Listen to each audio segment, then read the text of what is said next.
Bismillahirrahmanirrahim. Assalamualaikum warahmatullahi wabarakatuh.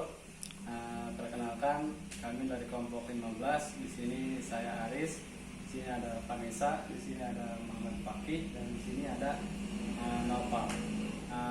Di sini kami akan menjelaskan tentang judulnya monitoring cuaca dan bencana dini, di mana pembagian tugas di sini saya sama Kak Vanessa ini mengerjakan tentang laporan selama tentang rangkaian yang seperti gininya, dan Muhammad Fakih sama Nopal mengerjakan tentang back end sama program-programnya. Sekarang saya akan menjelaskan tentang sensor-sensor dan aktuator yang kami gunakan dalam proyek kali ini, dan juga saya akan menjelaskan juga cara kerjanya dan untuk apa ini digunakan.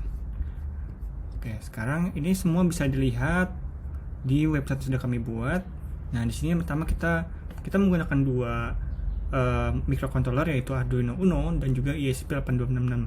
Jadi untuk Arduino ini dia akan menerima semua nilai-nilai dari sensor-sensor yang ada di sini, lalu mengirimkannya ke ESP8266. Nah, dari ESP ini dia akan memproses ke hal-hal yang kebau-bau dengan berhubungan dengan internet, seperti mengirim ke Firebase dan juga mengirim ke Telegram bot. Nah, pertama sensor yang kami gunakan yaitu adalah sensor infrared flame detection sensor. Jadi sensor ini untuk maaf, ada salah ketik. Sensor ini berguna untuk mendeteksi apakah ada radiasi api atau terdeteksi api atau tidak. Jadi cara kerjanya adalah ketika dipasangkan sebuah rangkaian, dia akan misalkan ada sebuah korek, ini dikorekin di bagian atas, bagian sensor ini, sensor inframerahnya, dia akan mendeteksi bahwa apakah ada api terdeteksi atau tidak. Jadi nanti kalau misalkan ada, nyala lampu warna merah. Kemudian ada DHT11. DHT11 ini berfungsi untuk mengirimkan suhu dan juga kelembaban. Nah, kenapa kami menggunakan suhu DHT ini untuk mengambil nilai dari kelembabannya. Namun untuk suhu DHT ini kami rasa kurang responsif, jadi kami tidak menggunakan suhu dari DHT ini. Kemudian MQ2 gas sensor ini untuk mengambil nilai atau mendeteksi gas-gas yang ada di sekitaran lingkungan yang ada dari sensor ini. Untuk gas yang kita ambil itu ada CO2, CO, LPG, dan juga sensor asap. Jadi sensor ini berguna untuk mendeteksi 3 jenis gas ini, apakah ada atau tidak. Kemudian ada raindrop flood detection sensor. Nah, untuk mendeteksi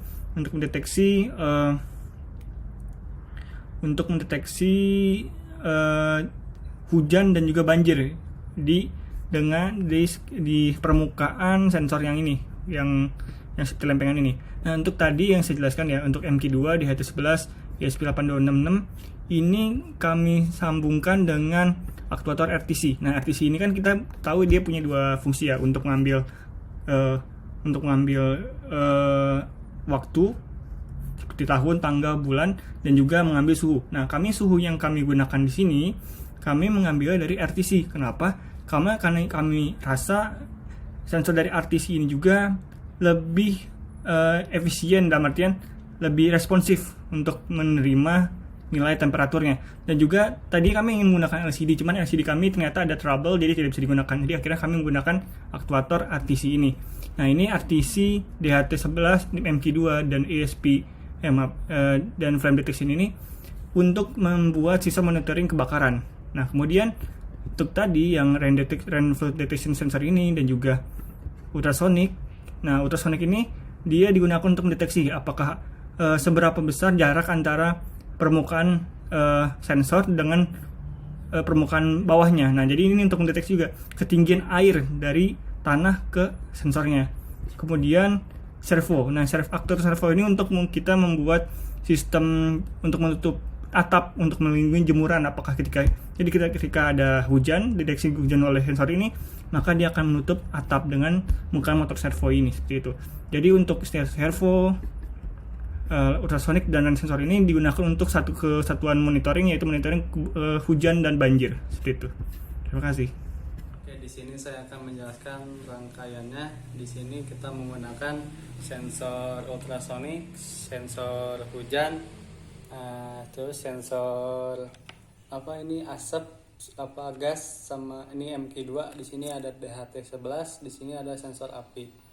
Nah, di sini kita menggunakan apa namanya itu aktuator RTC, ini aktuator buzzer sama aktuator servo. Gue.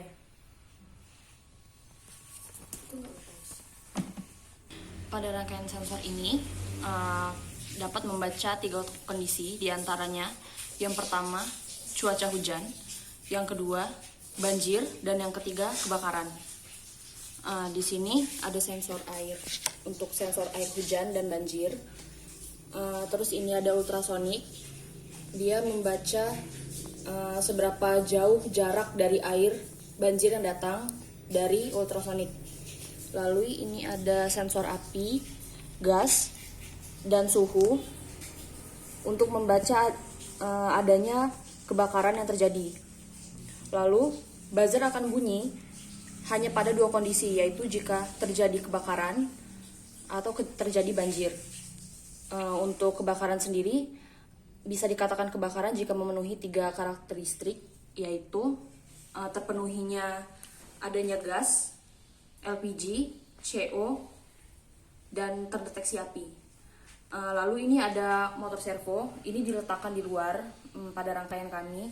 Ini diletakkan di lingkungan di tempat pakaian jemuran. Jadi ketika terdeteksi air hujan, maka motor servo akan menutupi lingkup tempat jemuran tadi. 3. Oke, di sini kita menggunakan aktuator RTC ini karena sebelumnya kita mau menggunakan LCD, tetapi LCD-nya tidak bekerja dengan baik. Di sini RTC ini menggunakan untuk mengeluarkan suhu dan waktu, dimana sebenarnya di sini tuh suhu bisa hanya saja kurang responsif daripada ini, sehingga kita memakai suhu ini yang pakai RTC ini. 3. Data-data yang ada didapatkan sensor ini dari Arduino akan dikirim ke Node MCU yang kemudian diverifikasi kondisinya. Apabila terjadi kebakaran ataupun banjir, maka akan mengirim notifikasi ke Telegram di HP. Kemudian statistik data-data sensor yang didapat akan dikirim ke Firebase. 3. Dengan mengirim data yang ada ke Firebase, datanya jadi hanya tidak terbatas ke Node MCU dan Arduino saja. Kita dapat mengakses datanya melalui device lain seperti iOS, Android, dan laptop dan sebagainya. Oke, di sini kita akan membuat percobaannya. Pertama kita akan menguji tentang sensor hujan dulu. Jika hujan ini bakal bergerak. Oke. Nah, ini akan bergerak. Bahwasanya di sini tuh inisialisasinya ada jemuran, jadi kita menutup jemurannya di sini. Oke, kita masukin ke air. Di air nanti bakal ketutup lagi katanya. Dan akan bunyi buzzernya. Nah, sehingga ini kedeteksinya banjir dan buzzer nyala. Ini tidak lagi. Nah, ini banjir lagi. Oke, kita. Siapa yang mau? 3. Sekarang kita akan mendemokan monitoring dari kebakaran. Jadi tadi kan kami sudah menjelaskan ya, kebakaran itu terjadi karena 4 kondisi, yaitu ada terdeteksi gas, LPG, asap, CO, dan juga terdeteksi api. Jadi di sini kami akan mendemokan, kami akan memberikan gas LPG dengan api. Oke.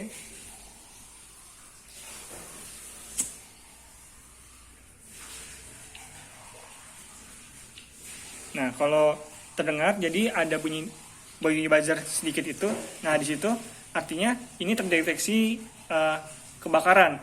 Sedangkan kalau misalkan hanya berupa misalkan sini gas saja, tapi tidak terdeteksi api, nah dia nggak bakal bunyi. Jadi kondisi kalau misalkan terdeteksi kebakaran adalah jika terdeteksi sini api dan tadi si gasnya terdeteksi juga. Oke, di sini saya akan menunjukkan bagaimana proses terjadinya transfer data dari Arduino, sensor-sensor yang ada di sini ke Arduino, kemudian ke ISP. Di sini kita lihat ya, ini adalah serial monitor dari Arduino Uno. Nah, di sini sensor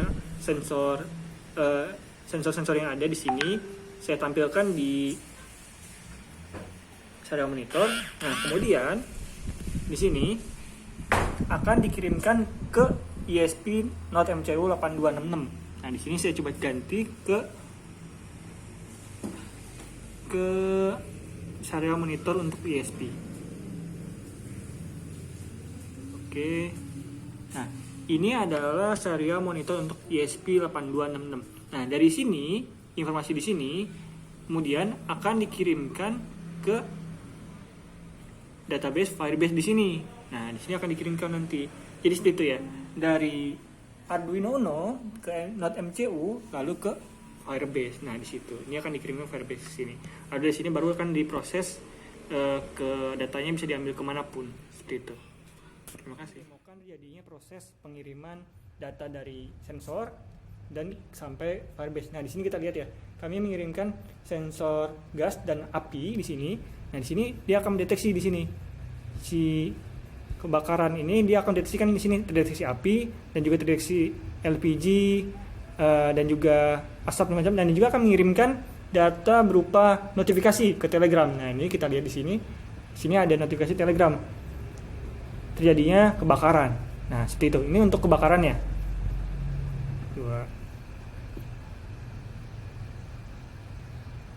Jadi sekarang kita akan mendemokan terjadinya proses hujan di sini ya. Jadi kan ini kita coba teteskan air ke deteksi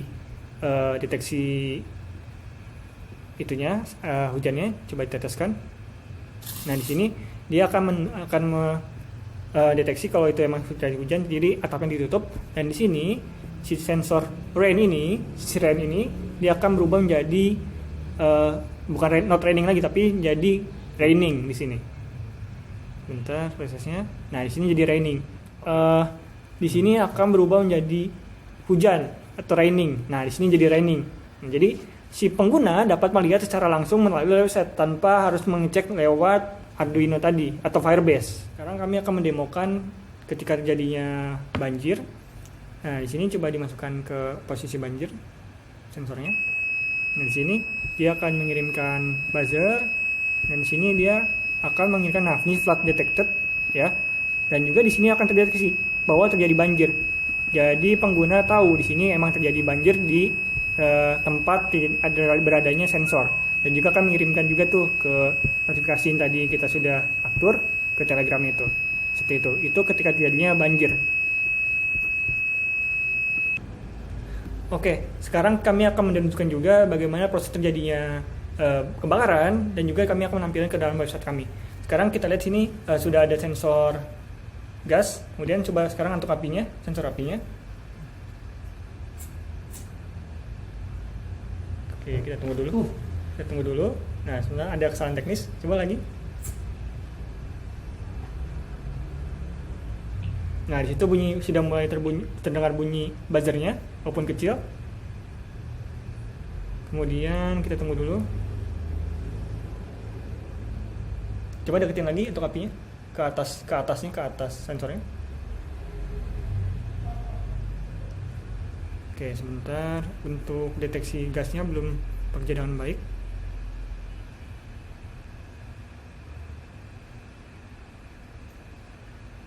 Nah, gitu kita sudah mulai dengar lagi bunyi terdeteksinya kebakaran. Nah, di sini terdeteksi kebakaran flood detected. Nah, di sini dari segi websitenya ditampilkan juga status bahwa terdeteksi kebakaran di tempat, dan juga di sini dikirimkan juga tuh si notifikasi dari kebakaran itu ke Telegram kita. Jadi seperti itu. Dari segi websitenya seperti itu. Sedang kemudian dari segi tampilan website juga kami menunjukkan dari orang-orang yang bekerja dalam tim ini, yaitu ada tim kami. Kemudian di sini kami menunjukkan juga apa aja kami gunakan dalam sebagai perangkat kerasnya, mulai dari sensor, aktuator, dan sebagainya juga. Jadi bisa dilihat, dan juga kami juga menunjukkan bahwa software apa saja yang kami gunakan di sini, yaitu ada Arduino dan lain-lainnya. Seperti itu saja untuk tampilan dari website yang kami buat. Kemudian saya akan menjelaskan juga spesifik dari website yang kami buat ini. Pertama, website ini menggunakan framework Vue.js yaitu framework JavaScript yang kami gunakan. Dan pemanggilan juga sangat simpel, kami menggunakan CDN, kemudian kami panggil. Sini kami menampilkan semua data-data yang ada tadi di sensor juga, dan juga deteksi kebakaran dan banjir. Di sini ada tanggal, ada waktunya juga, ada waktu sekarang, waktu dari diaksesnya data di perangkat. Kemudian di sini ada sensor yang ada. Ini ada 4 deteksi. Kemudian untuk website ini sendiri kami sudah melakukan di hosting sehingga bisa diakses secara real time dimanapun selama misal memang ada koneksi internet. Seperti itu. Terima kasih. Sekarang saya akan memaparkan apa kelebihan dan kekurangan dari sistem yang sudah kami buat, mulai dari rangkaian sampai sistem yang ada di Firebase maupun website. Jadi di sini dari rangkaian sendiri dia mempunyai kekurangan bahwa data yang dikirimkan ini sangat bergantung dengan koneksi internet. Jadi tadi kita lihat bahwa data itu tidak selalu dikirimkan per detiknya. Kenapa? Karena itu sangat dipengaruhi oleh koneksi internet. Jadi ketika koneksi internet buruk, data kadang-kadang tidak terkirim. Nah, jadi di situ itu ada kekurangan juga. Jadi memang terus membutuhkan koneksi internet yang sangat-sangat bagus agar data selalu terus terkirim secara real time dan tidak ada error di situ. Nah, kemudian kekurangan lainnya adalah di sini setelah kami menggunakan CT-bot atau Telegram bot di modul ESP ini, dia ketika sudah mendeteksi sekali banjir dan itu akan mengirimkan notifikasi Telegram, dia akan mereload atau merestart sistem yang ada di ESP tadi. Jadi itu dia kekurangan kita menggunakan Telegram, bot Telegram. Jadi seperti itu. Kami tidak tahu mengapa itu terjadi, tapi memang itu terjadi. Jadi setelah terjadinya deteksinya banjir atau kebakaran, di situ dia akan di-hold dulu, sistemnya di-hold dulu, sehingga setelah beberapa saat, setelah merestart lagi sistemnya, dia akan benar baru menampilkan lagi sensor yang sudah didapatkan lagi, yang terbaru di sini. Baru dicek lagi apakah memang ada kebakaran atau banjir, gitu. Itu kekurangannya. Kemudian kekurangan juga satu lagi, karena tadi dikirimkan datanya tidak selalu real time, jadi sensor waktu yang ditambahkan dari RTC ini, dia tidak selalu bertambah per detiknya. Jadi dengan kita lihat ya, waktu itu tidak data tambah kayak detik 1, detik berapa sampai detik 60, tapi dia nambahnya sesuai ya seadanya yang dikirimkan oleh data yang dari ESP tadi, seperti itu ke Firebase. Nah, kemudian kelebihannya adalah dengan adanya sistem Firebase ini, database Firebase ini dari ESP dikirim ke Firebase, tidak langsung kita akses lewat Blink atau diakses lewat mana, itu akan memudahkan data diolah dengan baik. Baik itu di website, itu di Android, di iOS, maupun dimanapun selama memang bisa mengakses Firebase database, real-time database tadi. Nah, itu kelebihannya. Dan juga dari sistem ini juga akan sangat memudahkan kita dalam memantau kondisi rumah kita dengan adanya sistem ini. Jadi kita tinggal melihat HP atau mengakses lewat device apapun selama ada koneksi internet dan browsernya. Kita akses tadi yang link yang sudah kami sediakan di sini, yaitu ada di monitoring system.sandi.id. Kita akses. Nah, kita dapat melihat tuh apakah memang ada deteksi kebakaran. Kalau memang ada deteksi kebakaran akan dinotifikasi juga lewat Telegram. Dan juga kita dapat melihat juga tuh di situ dari nilai-nilai sensor yang ada di sini. Jadi kita akan memantau secara real time seperti itu. Oke, itu saja dari saya, pemaparan saya, kekurangan dan kelebihan. Terima kasih. Jadi kesimpulan dari pembuatan monitoring peringatan bencana dini dan cuaca ini sebenarnya bisa diakses di mana aja dan kapan aja apabila user selalu tersambung di internet dengan jaringan yang stabil. Yang kedua, tentu saja sistem monitoring ini dapat mempermudah pekerjaan terlebih jika user sedang berada di luar rumah. Contohnya saat hujan turun, lingkungan jemuran tadi bisa tertutup oleh servo tadi yang sudah didemokan sebelumnya.